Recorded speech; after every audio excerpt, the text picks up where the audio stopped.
Bueno, Ave María, vea. Y usted está con la camiseta puesta, ¿no? Con la camiseta puesta. Por Antioquia me puse la Por camiseta. Antioquia. ¿Cómo es que se dice ahí? Andrés Gobernador. Andrés Gobernador. Andrés Guerra, ¿no? Andrés Guerra. Me han podido contar muchas cosas y las he visto, las he vivido y las he palpado. Que Paola Holguín es una verdadera revelación en el Congreso de la República. Voy a preguntarle por una cosa. Cuando salió el famoso cuento de la ley de tierras, yo solté esto por radio, en la emisora La Hora de la Verdad con el doctor Fernando Londoño. Dije, ¿qué cuento de ley de tierras? Eso se llama ley de guerras. ¿Usted qué opina? Así es, doctor William. Paulita, buenos días también, o buenas días. noches. Estamos aquí en este pueblo, porque aquí la gente, aquí en la plaza está la gente pendiente de esta barbería, y aquí estamos grabando para descentralizar la barbería. Porque Antioquia necesita saber quiénes son sus dirigentes y cuál es una de las mujeres más importantes del Congreso de la República, Paola Holguín. Hablemos de la ley de guerras, ¿sí? O de la ley de tierras. Lo primero que hay que decir es que con esta ley, por hacer bonito, hicieron feo. Sí. ¿Cómo le parece que lo que terminamos haciendo fue generando inestabilidad jurídica en la propiedad de tierras en Colombia? Sí. Porque a raíz de esta ley también se formaron una ley que pretendía devolver las tierras a quienes se las habían quitado. Lo que se formó fue un cartel de falsas víctimas, reclamando tierras que en su momento... Y de falsos títulos. Y de falsos títulos, tierras que no les pertenecían o tierras que en un momento dado vendieron a un precio bajito. Mire, doctor William, uno no puede ver la foto, uno tiene que ver la película. En un momento en Colombia donde no había presencia estatal, Colombia estaba tomada en unas zonas por los guerrilleros, en otras por los paramilitares. En esa época la tierra no valía nada, porque con esos problemas de seguridad nadie quería invertir en lo rural. O sea que la tierra no valía un CULO. Entonces, doctor William, viene la seguridad democrática, viene la inversión y el crecimiento en las zonas rurales en Colombia. Y ahora muchos que en su momento vendieron a lo que en ese momento valía, quieren volver a reclamar esas tierras. Muchas falsas víctimas. Mire, a uno le cuentan en Urabá, en el Magdalena Medio, en los Llanos Orientales, cómo empezaron a estudiar la historia de la propiedad de esa tierra y empezaron a buscar gente que era propietaria en los años 80 y 90 y le dijeron, vaya, reclame. Mucha gente ni siquiera quería reclamar porque dijo, no, es que yo la vendí. Y la están presionando para que lo hagan. Y pasan cosas tan delicadas como esta. La familia Suárez en Urabá, les abren el proceso, la justicia colombiana determina que esa tierra es de ellos. Entonces, como no se las pudieron expropiar vía jurídica, fueron pues armados con palos, con un montón de cosas, se tomaron la finca. Entonces lo que estamos viviendo también es, si no te la quito vía jurídica, hay una invasión de las tierras y eso está generando una situación muy grave. Nosotros en la Comisión Segunda propusimos que a raíz de esto se armara una comisión accidental para empezar a estudiar el grave problema de tierras que estamos viviendo no solo en Antioquia, sino en otros departamentos del país. Entonces, ¿Ñoño qué hace? El superintendente. Pues vea. ¿Por qué le da risa? A Jorge Enrique Vélez, lo que yo le digo Ñoño. Es un gordito que parece un muñequito, que yo lo adoro, yo lo quiero mucho, me parece un señorazo muy querido, todo parece hijo de párroco de pueblo. Tiene un parecido físico con el padre Alejandro Restrepo Rodríguez, que está por aquí ya viejito en Antioquia, a quien le debo tanto en mi vida, fue párroco en mi pueblo en Neira, Alejandro Restrepo Rodríguez. Y tiene la misma carita de él y todo cachetón, colorado. Y entonces ese hombre es un hombre muy estricto, muy severo, pero eso se le salió de las manos como al negro Asprilla. Nosotros lo tuvimos en la comisión. Nosotros le comentamos algunos casos y mire, yo aprovecho esta barbería, doctor William, para pedirle nuevamente al superintendente. Sí. que se ponga al frente de este tema de tierras. Esto está generando un grave problema de inestabilidad jurídica y se está convirtiendo en un problema de seguridad. Un problema por estas de guerras. Claro, porque ahora lo que hay es un tema de invasiones y de tomarse unas tierras por vías de hecho. Entonces este tiene que ser un llamado para que nos pongamos al frente, porque esto puede pasar de castaño a oscuro. Esto está muy delicado con el tema de Yo apenas vi el proyecto, hace unos años, le dije al doctor Fernando Londoño, en ese sagrario que es la sala de redacción de La Hora de la Verdad. Y me parece muy delicado esto, porque esto es volver a una guerra civil. Esto no es ley de tierras, esto es ley de guerras.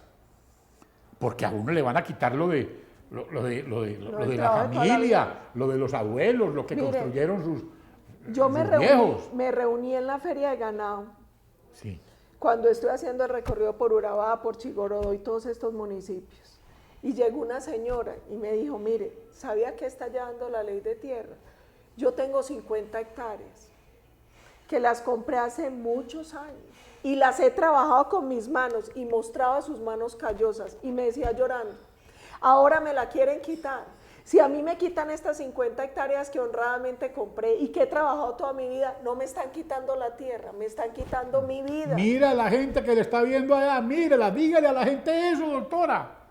Doctora Vea, Paolita, es que esto es muy grave. Es que es muy grave porque, gente. además, porque se habla de la expropiación de grandes terratenientes. No, es expropiación no de grandes terratenientes, es de empresarios honrados del campo, es de gente buena como esta mujer en Urabá, la que pretenden quitarle 50 hectáreas que ha trabajado con sus propias manos. Entonces en Colombia tenemos que ponerle punto final a esto. Está bien, a los delincuentes, exprópielos, y en eso dio ejemplo el doctor Fernando Londoño. Es que aquí nosotros no vamos a proteger a los bandidos, pero hombre, a la gente honrada del campo, que compró la tierra a lo que valía en ese momento, que la ha trabajado, que ha invertido en ella. ¿Por qué crearles esta inestabilidad? ¿Y por qué no le expropian la guerrilla, mija? Ese es otro punto muy grave. Porque Juanpa, Juanpa, pues a ver, usted que es tan amigo de Mono Jojoy, de Timochenko, de todos esos tipos, dígales cuentas, que ellos reparen con tierra.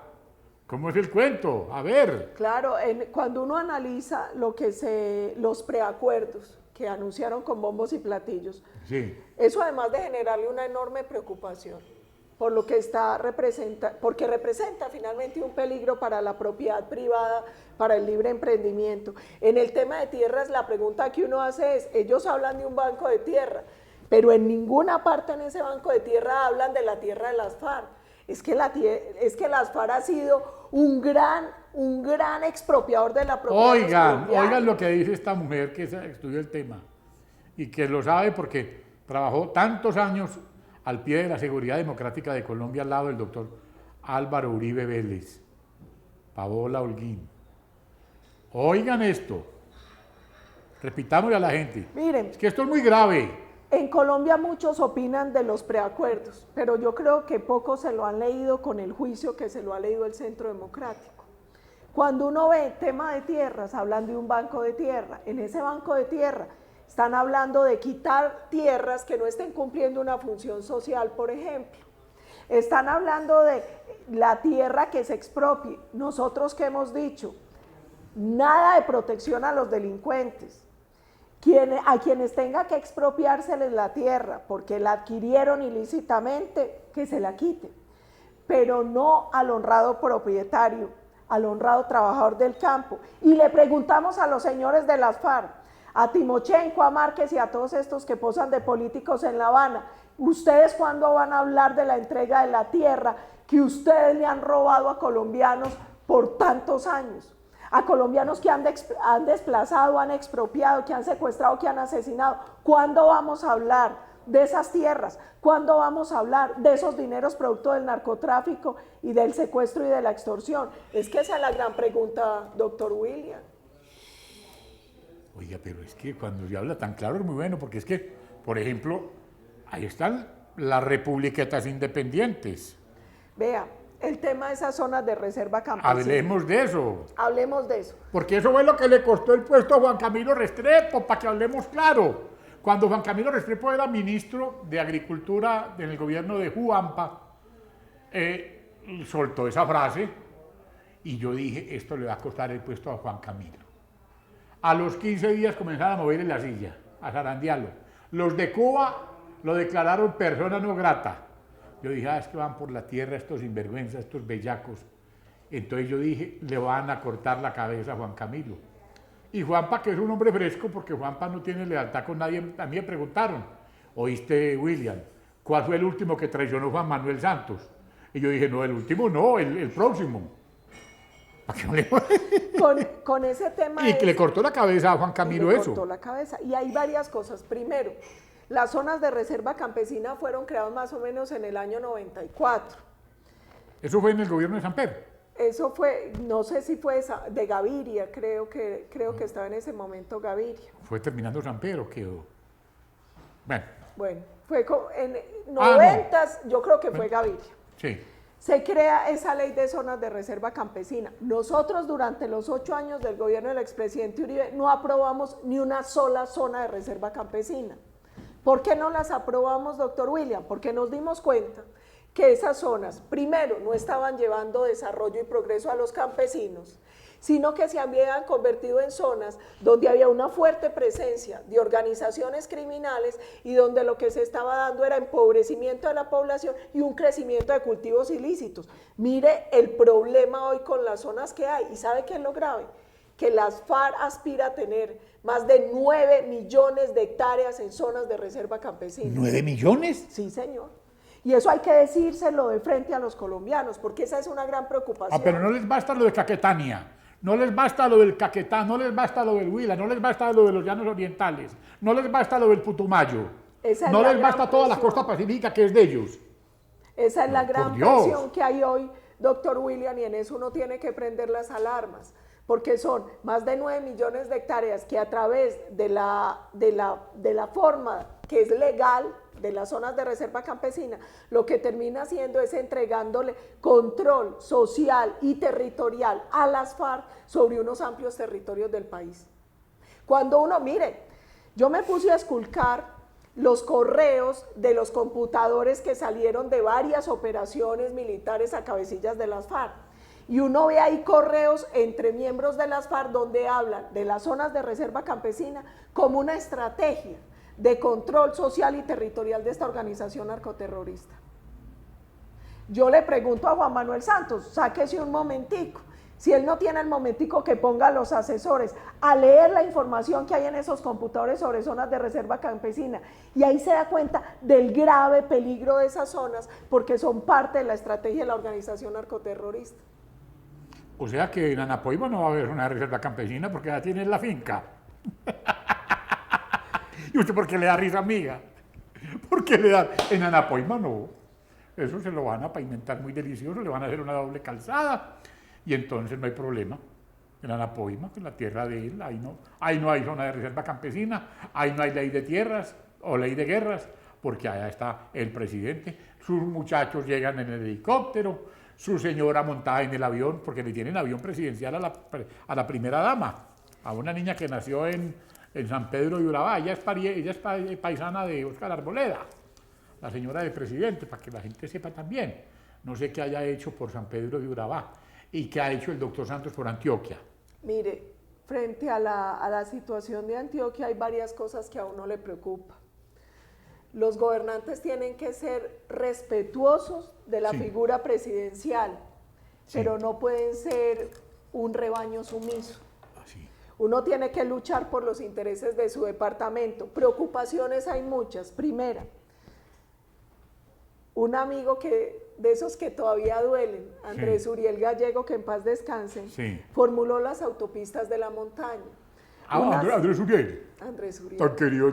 Ay, pero sí, ya, está en el cielo, un alma de Dios. Entonces, nosotros teníamos mucha esperanza en esas autopistas porque representaban una fórmula de desarrollo. ¿Y de cuántos carriles la dejó diseñada Andrés Uriel? Eran autopistas, ahora son en muchos lugares de un solo carril. Utopías. Entonces son utopías o trochas de la montaña, ahora no de la montaña, de la prosperidad. Pero más allá de eso hay otra cosa que a uno le preocupa. Esa era una obra que tenía ISA, una empresa respetable de Antioquia que construye infraestructura en muchos otros países y se la quitaron. Uno ve lo que está pasando con Isagen, uno ve que Antioquia ha dejado de jugar el papel que jugaba en el escenario nacional e internacional. Mire, yo siempre he dicho, este departamento tiene muchas cosas importantes. Cuando Colombia se desgarraba en guerras fratricidas, aquí estamos haciendo el ferrocarril. Cuando en Colombia había esa disputa entre empresarios y trabajadores, aquí nacían las cajas de compensación familiar. Entonces este ha sido un departamento con un enorme liderazgo en la historia de Colombia, pero uno ve que el liderazgo se pierde. Nosotros no necesitamos gobernadores peleadores, gobernadores tropeleros contra el gobierno, pero sí necesitamos gobiernos con la firmeza para defender los intereses del departamento. Oiga, pero ¿qué va? ¿Cómo Fajardo que le da miedo ir a Yarumal? No es que Fajardo, a Fajardo lo espanta un nido de palomas. Mire. Oiga, esa cosa de Yarumal me tiene tan aterrado. Mire. Yo nunca había visto un gobernador que se le cayeran los blue jeans, perdón, los pantalones, para ir a visitar un pueblo. Frente al tema de seguridad en Antioquia, déjeme decirle varias cosas, doctor William. La primera es, lo que pasa en el gobierno nacional no puede ser excusa, porque los alcaldes... ¿Excusa o excusado? Excusa, porque los alcaldes y los gobernadores tienen una responsabilidad por la seguridad en su municipio y en su departamento. No queda bien que un gobernador diga que no puede ir a un lugar en Yarumal, Antioquia, porque no le garantizan la seguridad. Es que el que tiene la obligación de garantizar la seguridad en el departamento es él. Él es la primera autoridad. Le recuerdo una anécdota, y me perdona, que le hable en tacada, que le hable sobre la tacada. Es que una vez, yo no sé si hablando con Mario Hernández o con Pericles, con Echeverry Jaramillo, bueno, uno que hace me escribo con él y con Hernández, no sé si fueron ellos los que me recordaron una cosa muy linda que una vez el presidente Álvaro Uribe Vélez salió para algún sitio y lo recibieron con ráfagas. Y que dice que se devolvió, dejó la señora. Se devolvió, dejó la comitiva. Eso es verdad, dejó la comitiva. Oiga, entonces se fue para el municipio. Cuéntemela toda. Se fue para el municipio, cogió un megáfono y desde el municipio les dijo, vengan que aquí estoy. Vengan que aquí estoy. A Uribe nunca lo frenaron para ir a garantizar la seguridad. Uribe se fue para allá. Se fue para allá. Así le quebraron la papaya. Cogió megáfono. Recuerde otra cosa, cuando Uribe era gobernador de Antioquia, era presidente César Gaviria. ¿Sí? Nos bloqueó la FARC una zona, la carretera, la vía Urabá. Entonces lo llama, dice, ¿qué dijo el gobernador en su momento ahí mismo? Llamó a la Fuerza Aérea y dijo, bombardeen y me hacen el foro y me despejan ese camino. Pero ya está prohibido bombardear. Por la Llorona. Ah, sí, Santos ya prohibió bombardear. Pero espere, yo le acabo el cuento. Lo llama César Gaviria y le dice, presidente, pare el bombardeo. Y le dijo, gobernador, pare el bombardeo. Gobernador, pare el bombardeo. Y le respondió el presidente Uribe, cuando la FARC despeje, porque usted es presidente de Colombia, pero yo soy gobernador de Antioquia y es mi obligación la seguridad del departamento. Mire, doctor William, ese es el liderazgo que uno necesita, un liderazgo con firmeza. Uno no le puede tener miedo a la política de seguridad. La seguridad no es un tema de derecha, ni de extrema derecha, ni de militaristas, ni de guerra, como la llama ahora Juan Manuel Santos. La seguridad es una obligación del Estado que tiene que ver con la protección de la vida, de los bienes de sus ciudadanos. En estos días entrevistaron al presidente Felipe Calderón. Yo tuve el honor de trabajar en el gobierno de él en su último año en México. Y le dijeron, dicen que usted perdió la guerra contra el narco. Sí. Y él respondió, yo no estaba en una guerra contra el narco, yo estaba en una batalla para garantizar la seguridad de los mexicanos, como en Colombia la tuvo el presidente Uribe para salvaguardar a los colombianos. Y a Colombia hay que recordarle eso. La dijo Calderón. La dijo el presidente Calderón. Y a los colombianos le tenemos que recordar eso, y a los antioqueños. Hoy le llaman guerra a la seguridad. La seguridad es un derecho humano. Pero son y es los un bien mamertos. público. Los mamertos. Y el presidente... Por eso me gusta tanto el documento de Fernando Vallejo. Ay, le voy a contar. Eso no es leyéndolo, eso es viéndolo. Fernando Vallejo se escribió y dijo unas cosas deliciosas. ¿Usted ya lo vio? No, pero lo voy a ver. Tiene que verlo, porque es verlo, porque uno se emociona todo. Yo me emocioné todo, y yo era riéndome, y la mujer me levantó y dijo, ¿qué le pasó a este hombre? Se enloqueció hablando, riéndose solo. Pues yo veo esa vaina. Cuando le dice cobarde, mentiroso, de todo le digo. Mire, es que hay una cosa bien delicada y es... Y ese señor Fernando Vallejo, a pesar de que uno tiene unas distancias con él, todo el pueblo colombiano quedó identificado con lo que le dijo a Santos. Y hay varias cosas, mire. El presidente Juan Manuel Santos se hizo elegir presidente con la política de seguridad democrática que ahora llama guerra y desprecia tanto. Sí. Y entró en ese embeleco del proceso de paz, que eso no es proceso de paz, eso es un proceso habanero que lo que puede traer es una enorme violencia a Colombia. Y en esa locura que le dio con ese tema de la paz descuidó la seguridad. Me da mucha risa porque en el Centro Democrático todos los parlamentarios tienen algo y es disciplina en el estudio y seriedad. Rangel denunció cómo se viene presentando un deterioro en la seguridad en Colombia con unas cifras y unos indicadores del propio Ministerio de Defensa y salió Santos a desmentirnos. Pues qué pena, señor Santos, su viceministro ya salió y le corrigió, las cifras nuestras son ciertas, es verdad, y son las cifras del Ministerio de Defensa. Un incremento de un 355% en atentados contra infraestructura petrolera, un incremento de más del 60% en la extorsión, un incremento en los delitos de mayor impacto. Eso no es un invento del Centro Democrático y de la oposición, esas son cifras del Ministerio de Defensa y yo invito al presidente a que las revise. Ya el viceministro reconoció que son del ministerio, porque eso le tiene que prender las alarmas sobre lo que está pasando con la seguridad en el país. Óigame, entonces a Santos no le pueden creer ni las mentiras.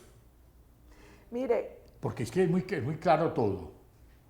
Él dice una cosa y el viceministro dice otra. Y eso pasa mucho en este gobierno. A nosotros el presidente Álvaro Uribe... Y es que esto es gobierno, eso no es gobierno. En este es gobierno. Sí, en este es gobierno. A nosotros el expresidente Álvaro Uribe nos dice siempre que los dirigentes políticos tenemos que ser predecibles. La gente tiene que saber que uno habla con la verdad, tiene que saber en qué cree uno, qué tesis defiende, porque eso le da tranquilidad al ciudadano. Y en general a los demás mandatarios y a los demás países cuando saben a qué atenerse. Uno con Santos nunca sabe. No, nunca. Pasó de ser el gran enemigo de Chávez a su nuevo mejor amigo y al defensor del régimen dictatorial de Nicolás Maduro. Pasó de ser el ministro de la Seguridad Democrática al presidente que denigra de la seguridad y la denomina guerra. Pasó de ser un hombre que creía en los postulados de Álvaro Uribe Vélez a ser el gran, más que detractor, porque es que uno respeta a los detractores, él se convirtió en un obstinado, digamos lo que, a ver, dígame qué nombre usa eso, qué nombre puede usar uno con un presidente que persigue con tal obsesión y se vicia a la oposición democrática. Un sátrapa, o un traidor. Es que era así. Yo me cuido para no decir palabras duras porque a mí en mi casa me enseñaron una cosa y es el respeto a la institucionalidad. Lo que pasa es que uno sí se va desesperando. Pero es que la institucionalidad tiene que tener coherencia. Yo nunca me imagino a Carlos Lleras ni a Alberto Lleras diciendo una cosa por la mañana y otra por la tarde. Ahí le dicen a uno que uno cuando representa la institucionalidad debe lograr estar a la altura del respeto que reclama. Cuando el presidente Juanpa decía el mejor presidente que ha tenido Colombia en su historia es Álvaro Uribe Vélez. Y yo decía, eso que está diciendo ese hombre es mentira. Yo pensaba, y yo le decía a los amigos, yo por señor no voy a votar porque nos lleva para el santismo-leninismo. Y nadie me creyó, decían que yo estaba loco. Pero cuando vino la Semana de Pasión, porque eso sí hay que recordarlo, que los líderes, hijos de los expresidentes Guillermo León Valencia, Ignacio Valencia, Mariano Ospina Hernández, hijo de Mariano Ospina Pérez, y Enrique Gómez Hurtado, hijo de Laureano Gómez, escribieron un documento Yo nunca me imaginé que lo iban a publicar en el diario oficial El Tiempo. Pues lo publicaron y ese mismo día les zamparon una página entera con lo de Plinio Apuleyo. Y yo dije, ¿será que el señor Luis Carlos Hambriento dije yo? Sí, Sarmiento. Es que Hambriento. El doctor Luis Carlos Hambriento se está dando cuenta ya, porque pues como el doctor Luis Carlos Hambriento es como el Vargas de Venezuela, que tiene todo el control de todo, el control de la banca, el control de la contratación, el control de todo. Tiene el gran manejo y tiene a Néstor Humberto haciéndole todo el trabajo. Y además, pues hombre, tienen una infraestructura que les permite prolongar el chico. Pero cuando aparecen eso, y luego en la revista sale en la revista el documento de Fernando Vallejo la misma semana, y esa misma semana para Panamá se van 21 expresidentes de Sudamérica con un documento pidiendo respeto por los que están en la cárcel, allá en Venezuela. ¿Por qué no llevaron también un documentico? Es que bueno también que lo hubieran llevado un documentico reclamando por los presos políticos que tenemos en Colombia, encabezados por Luis Alfredo Ramos, porque Luis Alfredo Ramos iba a ser el presidente de Colombia, para que hablemos claro. El doctor Oscar Iván, con todo respeto, los digo aquí, se nos amorcilló. A él se asustó, yo no sé qué le pasó, pero con el doctor Luis Alfredo Ramos esto se lo iban a ganar. Que a mí me preocupó mucho, se lo digo, porque yo no cargo agua en la boca para decir las cosas. El doctor Oscar Iván, muy querida persona, pero el doctor Oscar Iván a los 10 minutos fue y le entregó el paz y salvo moral y político al doctor Juanpa, y le dijo que ya era el presidente, sin siquiera acabar de contar los votos. Entonces yo dije, ¿esto cómo es? No hay algo sorprendente. Y aquí todavía hay muchas dudas. Aquí hay muchas dudas. Ahí hay una cosa, doctor William. Yo tengo todo el respeto, el reconocimiento por el doctor Oscar Iván. Me parece un gran hombre, me parece un gran economista. Pero es que en las casas todos los muchachos que las mamás quieren tanto son los mismos. Pero sabe que ay, el más bobo de la casa, pero el que sabe más que quieren. Tenemos que reconocer, doctor William, que la elección no la ganó Juan Manuel Santos. Entonces, ¿por qué Oscar Iván se puso a decir a los 10 minutos? La elección se la robó Juan Manuel Santos. Nosotros fuimos muy claros en un comunicado que ese mismo día leímos en el San Fernando Plaza, nunca lo voy a olvidar, ese domingo con el expresidente Álvaro Uribe. En el San Fernando Plaza, donde está un tipazo, un señor Molina, que eso es un berraco tipo. Y nosotros ahí anunciamos, dimos a conocer un poco los cuestionamientos que teníamos por el proceso electoral que vivimos. Y yo continúo con las dudas frente a ese proceso electoral. Nosotros hicimos el debate en cabeza de una gran senadora que es Paloma Valencia. Y yo creo que un tema muy importante es que cuidemos las elecciones que vienen en octubre. Porque ya la hicieron varias veces, la hicieron para Congreso, la hicieron para Presidencia, no podemos dejar que la continúen haciendo. Nosotros tenemos que cuidar nuestras elecciones, porque los últimos procesos que se han vivido en Colombia tienen serias dudas, fueron procesos muy fraudulentos. Aquí hay cosas que huelen muy maluco, y tenemos que prepararnos para lo peor, porque pretender el señor Juanpa decir que corta de tajo la ley de garantías. Menos mal eso se le cayó. Mire, la otra cosa es la falta de rigor del presidente. Él vive sacando bombas ahí, a ver qué pasa, a ver la opinión pública qué dice. Eso, además de irresponsable, termina debilitando la democracia, las instituciones. Ese tema de ley de garantías, que afortunadamente se cayó y esperemos que no revivan, tiene varias cosas. La primera es que es una forma de tratar de legitimar la mermelada, la corrupción y el derroche, en un país que viene presentando síntomas de una economía en retroceso, de una economía que se debilita. La excusa de Juan Manuel es, tenemos que gastar 5.8 billones que hay. Primero, ley de garantías hay desde el 2005.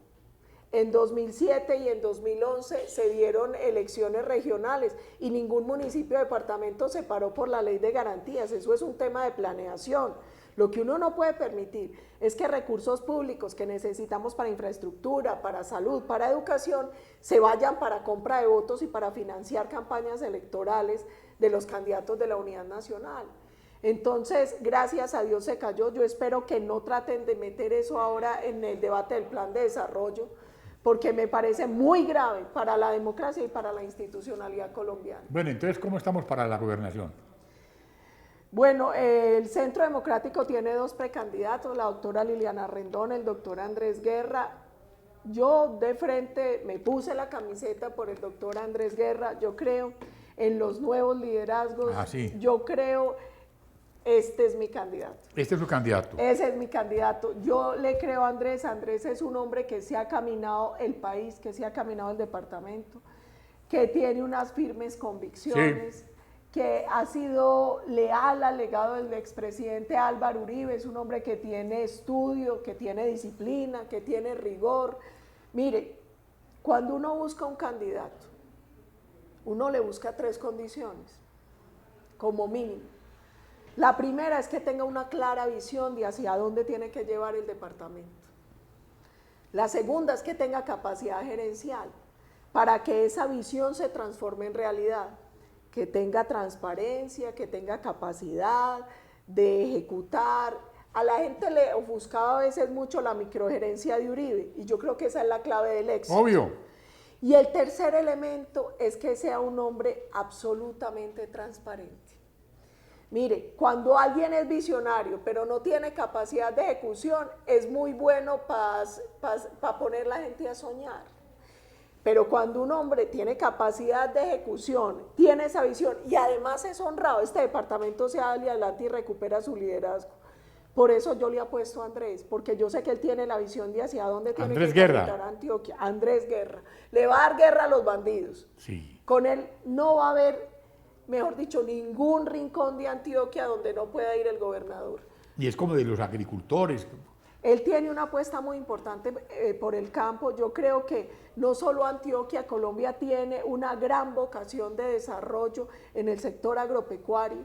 Andrés tiene esa claridad. Nosotros tenemos que llevar vías terciarias, acceso a microcrédito, capacidades técnicas, porque el campo puede salvar a Colombia. Esa tiene que ser una gran apuesta, y qué bueno que empecemos a hacerlo en Antioquia con Andrés. Andrés tiene claridad sobre la importancia de recuperar las humatas, sobre el tema de las cooperativas, sobre cómo hacer para que el productor del campo se quede con la riqueza, porque es que muchas veces termina más en los intermediarios y en los comercializadores, pero el productor recibe migajas. Nosotros queremos dignificar el campo, recuperar esa clase media trabajadora, como dice Andrés, y él en eso tiene un compromiso serio y claro con el departamento.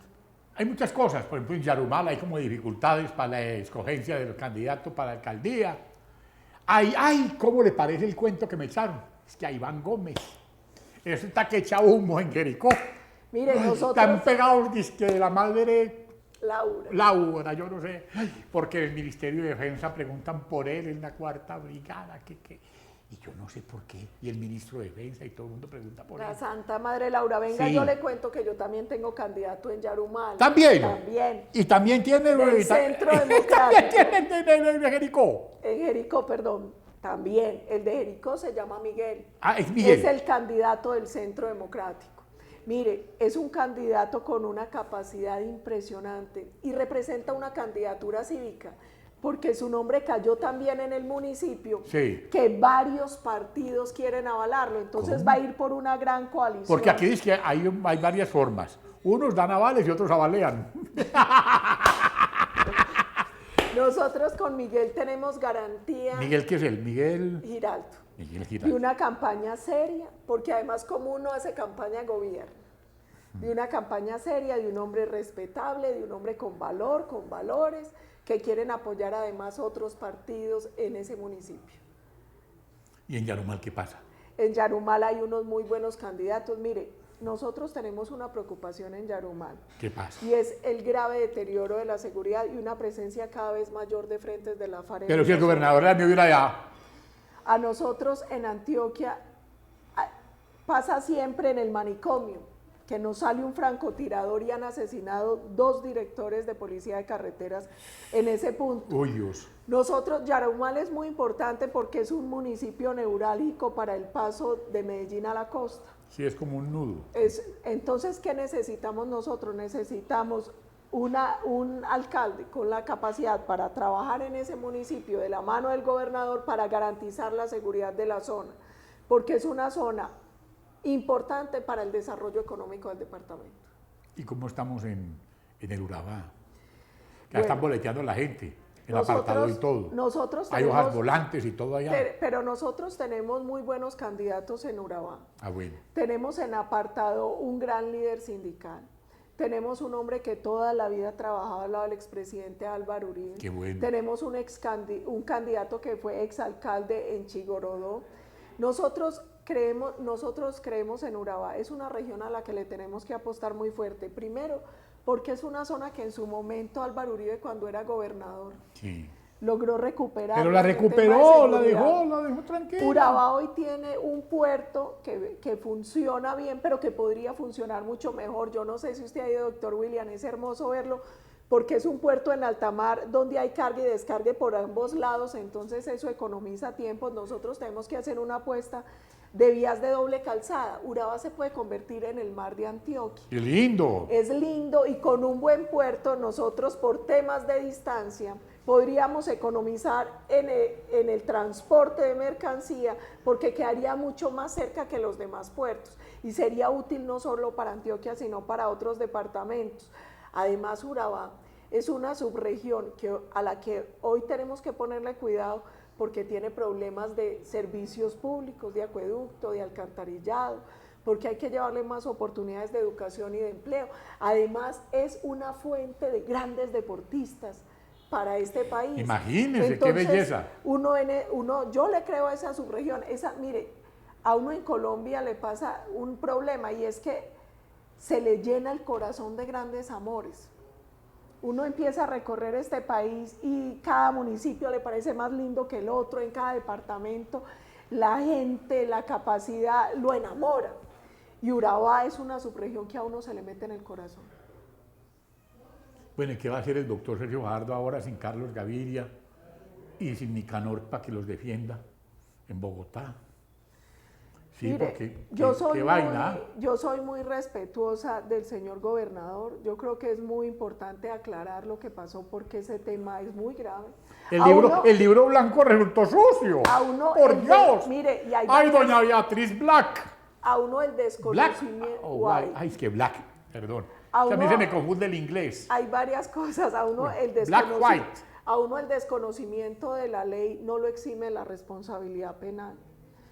Otra cosa importante es, uno no puede andar cambiando de opiniones. Hace un año el gobernador dijo, yo lo hice y lo volvería a hacer, y ahora dice, yo no lo leí. Yo creo que él tiene que hacer claridad sobre ese tema, porque es un tema muy delicado, porque uno no puede hablar de la delgada línea entre la legalidad porque y la ilegalidad. Yo vi que eso lo retuitearon por todas partes. Es lo que usted me acaba de decir y yo era aterrado.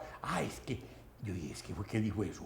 Él hace una en esa arrogancia y esa cosa. Y ahora dice otra cosa. Yo creo, simplemente, con todo el respeto que uno tiene por las instituciones y por quienes las encargan, que tiene que explicarle al departamento y al país qué pasa. Y que lea, porque él tenía una secretaria que debió haber conocido, y el esposo de ella también, yo creo que lo conocía, yo creo. O tal vez no, ¿no? Que pues como también mueve la cabeza así parecido a Nuca Brava. Bueno, pero de todas maneras, esto ha sido un recreo delicioso. Esto es una barbería convertida ahora en peluquería. Ahí en el pueblo, aquí en el pueblo está la gente esperando, porque todo el mundo sabe que estamos por todos los pueblos de Antioquia haciendo el programa con la gente que más se destaca. Y esta mujer es una de las senadoras más brillantes con que cuenta el país. Es una persona a quien yo le firmo en blanco. Por ella empujamos carros, donamos sangre y hacemos lo que haya que hacer, porque vale la pena. Es de admirar, es para mostrar. Es una verdadera y auténtica líder, y tiene más futuro que pasado. Nadie puede decir nada distinto, que siempre ha sido vertical, coherente y ante todo respetuosa de los demás. Paola Holguín, que no se nos olvide, gran senadora. Muchas gracias, doctor William. Y siga con esa fuerza. Este gobierno logró acallar el periodismo en Colombia, ha logrado minar la capacidad de lucha de los demócratas de este país. Entonces yo le agradezco mucho y le suplico en nombre de los colombianos que siga denunciando con el doctor Fernando, que es un faro en esta lucha en Colombia, que sigan al frente del cañón, que nosotros estamos aquí para acompañarlos en la batalla. Tan linda, muchas gracias. Muchas gracias.